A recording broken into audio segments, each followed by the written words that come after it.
তোমায় ভুলছি না, ভুলবো না। দেশপ্রাণ বীরেন্দ্রনাথ শাসমল, আমরা তোমায় ভুলছি না, ভুলবো না। বন্দে মাতরম, বন্দে মাতরম, বন্দে মাতরম, বন্দে মাতরম, বন্দে মাতরম, বন্দে মাতরম, বন্দে মাতরম, বন্দে মাতরম, বন্দে মাতরম, বন্দে মাতরম, বন্দে মাতরম, বন্দে মাতরম, বন্দে মাতরম, বন্দে মাতরম, বন্দে মাতরম, বন্দে মাতরম। বলছি না, বলবো না, শহীদ আমরা তোমায় বলছি না, বলবো না। বীরেন্দ্র শাসমল কি, দেশপ্রাণ বীরেন্দ্র শাসমল কি, দেশপ্রাণ বীরেন্দ্র শাসমল কি। জয় হিন্দ, জয় হিন্দ, জয় হিন্দ। বীরেন্দ্রনাথ শাসমলের জন্মদিন এবং এই উপলক্ষে মেদিনীপুর সংগঠনের পক্ষ থেকে মাননীয় সদস্যরা আমাদের বার অ্যাসোসিয়েশনের বীরেন শাসমলের মূর্তির সামনে উপস্থিত হয়েছেন। আমাদের বার অ্যাসোসিয়েশনের মাননীয় সভাপতি শ্রী অলোক মণ্ডল, সম্মানীয় সম্পাদক মাননীয় বিনায়ক চৌধুরী মহাশয়, উপস্থিত সমস্ত আইনজীবীবৃন্দ এবং মেদিনীপুর ডটিং সংস্থার সমস্ত মাননীয় সদস্যরা, আপনারা সবাই জানেন যে বীরেন্দ্রনাথ শাসমল আমাদের 1821 সালের 26শে অক্টোবর অবিভক্ত মেদিনীপুর জেলার এখন যেটা পূর্ব মেদিনীপুর চন্দ্রবেটি গ্রামে জন্মগ্রহণ করেন। বীরেন্দ্রনাথ শাসমল ছিলেন একজন জমিদার বাড়ির ছেলে। তিনি অত্যন্ত মেধাবী ছাত্র ছিলেন। গ্রামের পড়াশোনা শেষ করে তারপর তিনি কলকাতায় যান এবং সেখান থেকে তিনি ইংল্যান্ডে যান বার অ্যাট ল হতে। তো বার অ্যাট ল হতে যখন যাচ্ছিলেন তখন তার মা খুব ভয় পেয়েছিলেন যে বীরেন শাসমল হয়তো কোন একজন ইংরেজ মহিলাকে বিয়ে করে আনবেন। বীরেন শাসমল মায়ের পায়ে হাত দিয়ে প্রণাম করেছিলেন, প্রতিজ্ঞা করেছিলেন যে আমি কথা দিচ্ছি আমি ওখানে বার অ্যাট ল হয়েই এবং তিনি তার মায়ের কথা রেখেছিলেন। তারপর তিনি এসে কলকাতা হাইকোর্টে তার পেশা শুরু করেন।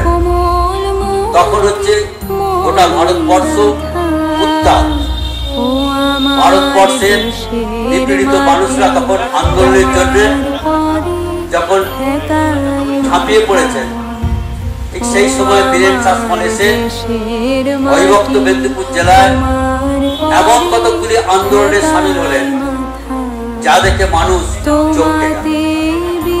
তার একটি হচ্ছে ইউনিয়ন বোর্ড। ইংরেজরা জোর করে ইউনিয়ন বোর্ড চাপিয়ে দিলেন এবং সেখানে সেই ইউনিয়ন বোর্ডের ট্যাক্স 3 গুণ বাড়িয়ে দিলেন। বীরেন শাসমল বললেন যে আমি এই ট্যাক্স মানি না, এই ইউনিয়ন বোর্ড মানি না, এই ইউনিয়ন বোর্ড তুলে দিতে হবে। এবং তিনি সেদিন প্রতিজ্ঞা করেছিলেন যে এই ইউনিয়ন বোর্ডকে যদি না আমি তুলতে পারি তাহলে আমি আমার সমস্ত কর্ম ছেড়ে দেবো এবং যতদিন না ইউনিয়ন বোর্ড তুলতে পারি ততদিন পর্যন্ত আমি শুধু পায়ে নগ্ন পায়ে থাকবো। আপনারা অবাক হয়ে যাবেন যে তখন এত গাড়ি ঘোড়া ছিল না, উন্নত মানের কোনো যানবাহন ছিল না। গোটা মেদিনীপুর জেলা বিস্তীর্ণ এলাকায় তিনি নগ্ন পায়ে ঘুরেছেন এবং মানুষকে উদ্বুদ্ধ করেছেন ইংরেজদের বিরুদ্ধে। চালিত অবস্থায় দাহ করা না হয়, আমাকে যেন দণ্ডায়মান অবস্থায় দাহ করা হয় এবং তাই করা হয়েছিল। 3 তলা শ্মশান ঘাটে বীরেন্দ্রনাথ শাসমলকে 1934 সালে 24শে নভেম্বর তাকে দণ্ডায়মান অবস্থায় দাহ করা হয়েছিল। পৃথিবীর ইতিহাসে এই একটি মাত্রই উদাহরণ আছে যে একজন মানুষকে দণ্ডায়মান অবস্থায় শেষকৃত্য করা হয়। বীরেন শাসমলের আরেকটি পরিচয় যেটা নিয়ে আমরা গর্ব করি, উনি মেদিনীপুরে তখন তিনজন ডিস্ট্রিক্ট ম্যাজিস্ট্রেট হয়ে গেলেন এবং যখন মেদিনীপুরের যুবকদের ব্যাপকভাবে গ্রেপ্তার এবং অত্যাচার শুরু হলো এবং বেশ কিছু ব্যক্তিকে যখন ফাঁসি পেতে চড়ানোর জন্য ইংরেজরা তুলে তুললেন, বীরেন শাসমল কলকাতা থেকে ছুটে এসেছিলেন এবং তাদের যুগে লড়েছিলেন এবং তাদের অনেককে ফাঁসি থেকে বাঁচিয়েছিলেন এবং এই বাড়িতে এসেই তিনি এই মেদিনীপুর কোর্টে মোকদ্দমায় লড়েছিলেন। তাই বীরেন শাসমল আমরা শুনেছি, আমরা যদিও বা এখনো পর্যন্ত সেই নথি খুঁজে পাইনি, কিন্তু আমরা সিনিয়র মেম্বারদের কাছ থেকে শুনেছি যে বীরেন বাবু বীরেন্দ্রনাথ শাসমল আমাদের এই মিদনাপুর বার অ্যাসোসিয়েশনের সদস্য হয়েছিলেন। তাই এই মহান দেশপ্রেমিক মানুষটির আজ জন্মদিনে আমরা তাকে প্রণাম জানিয়ে আমরা নিজেদের পবিত্র ও ধন্য মনে করি। বীরেন শাসমল অমর রহে, জয় হিন্দ।